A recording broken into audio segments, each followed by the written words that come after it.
বাঁশবাগানে পড়ি। বর্ষার রাত। গ্রামের প্রান্তে এক বিশাল বাঁশবাগান।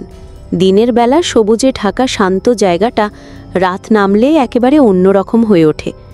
গ্রামের মানুষজন কেউই সূর্যাস্তের পরখানে যায় না, কারণ সবাই জানে ওই বাঁশবাগানে অদ্ভুত এক পরী থাকে। রাত 10টা। আকাশে কালো মেঘ, মাঝে মাঝে বিদ্যুৎ চমকে উঠছে।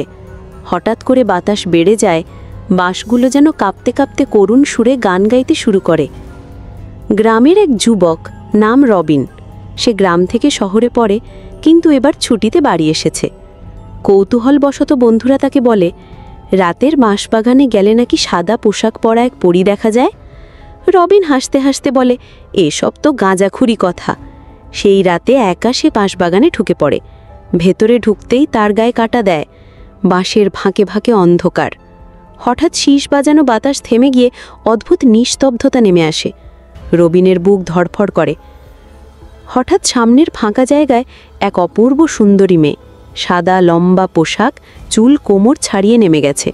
মেয়েটা ধীরে ধীরে হাসতে হাসতে বলে, তুমি আমাকে খুঁজে পেতে এসেছ? রবিন হতবাক, মুখে কথা জড়ানো। মেয়েটার চোখ দুটো অস্বাভাবিক লালচে, আর মাটির ওপর পা নেই। সে ভেসে ভেসে কাছে আসছে। বাঁশবাগান হঠাৎ হু হু শব্দে কাঁপতে থাকে। চারপাশে অন্ধকার আরও ঘন হয়। রবিন দৌড় দিতে চায়, কিন্তু মনে হয় তার পা মাটিতে আটকে গেছে। মেয়েটা ফিসফিস করে বলে, আমি পরী নই, আমি সেই আত্মা যে এই বাঁশবাগানে বন্দী হয়ে আছে বহু বছর ধরে। যে একবার আমাকে দেখে সে আর বাঁচে না। শেষবার বিদ্যুতের আলো ঝলসে ওঠে, দেখা যায় মেয়েটার মুখ অস্বাভাবিকভাবে বিকৃত হয়ে গেছে। রবিনের গলা দিয়ে চিৎকার বেরোলো, শব্দ হলো না। সেই রাতের পর রবিন আর কখনো বাড়ি ফেরেনি। গ্রামের মানুষ এখন আরও বেশি ভয় পায় বাঁশবাগানটিকে, কারণ মাঝে মাঝে সেখানে সাদা পোশাকের মেয়েটিকে এখনও দেখা যায়, হাসতে হাসতে নতুন শিকারের অপেক্ষায়।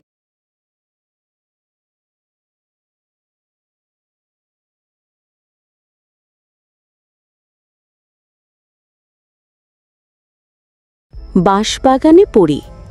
বর্ষার রাত। গ্রামের প্রান্তে এক বিশাল বাঁশবাগান। দিনের বেলা সবুজে ঢাকা শান্ত জায়গাটা রাত নামলে একেবারে অন্যরকম হয়ে ওঠে। গ্রামের মানুষজন কেউই সূর্যাস্তের পরখানে যায় না, কারণ সবাই জানে ওই বাঁশবাগানে অদ্ভুত এক পরী থাকে। রাত 10টা। আকাশে কালো মেঘ, মাঝে মাঝে বিদ্যুৎ চমকে উঠছে। হঠাৎ করে বাতাস বেড়ে যায়, বাঁশগুলো যেন কাঁপতে কাঁপতে করুণ সুরে গান গাইতে শুরু করে। গ্রামের এক যুবক, নাম রবিন। সে গ্রাম থেকে শহরে পড়ে, কিন্তু এবার ছুটিতে বাড়ি এসেছে। কৌতূহলবশত বন্ধুরা তাকে বলে, রাতের বাঁশবাগানে গেলে নাকি সাদা পোশাক পরা এক পরী দেখা যায়। রবিন হাসতে হাসতে বলে, এসব তো গাঁজাখুরি কথা। সেই রাতে একা সে বাঁশবাগানে ঢুকে পড়ে। ভেতরে ঢুকতেই তার গায়ে কাঁটা দেয়। বাঁশের ফাঁকে ফাঁকে অন্ধকার। হঠাৎ শীষ বাজানো বাতাস থেমে গিয়ে অদ্ভুত নিস্তব্ধতা নেমে আসে। রবিনের বুক ধড়ফড় করে। হঠাৎ সামনের ফাঁকা জায়গায় এক অপূর্ব সুন্দরী মেয়ে, সাদা লম্বা পোশাক, চুল কোমর ছাড়িয়ে নেমে গেছে। মেয়েটা ধীরে ধীরে হাসতে হাসতে বলে, তুমি আমাকে খুঁজে পেতে এসেছ? রবিন হতবাক, মুখে কথা জড়ানো। মেয়েটার চোখ দুটো অস্বাভাবিক লালচে, আর মাটির ওপর পা নেই। সে ভেসে ভেসে কাছে আসছে। বাঁশবাগান হঠাৎ হু হু শব্দে কাঁপতে থাকে। চারপাশে অন্ধকার আরও ঘন হয়। রবিন দৌড় দিতে চায়, কিন্তু মনে হয় তার পা মাটিতে আটকে গেছে। মেয়েটা ফিসফিস করে বলে, আমি পরী নই, আমি সেই আত্মা যে এই বাঁশবাগানে বন্দী হয়ে আছে বহু বছর ধরে। যে একবার আমাকে দেখে সে আর বাঁচে না।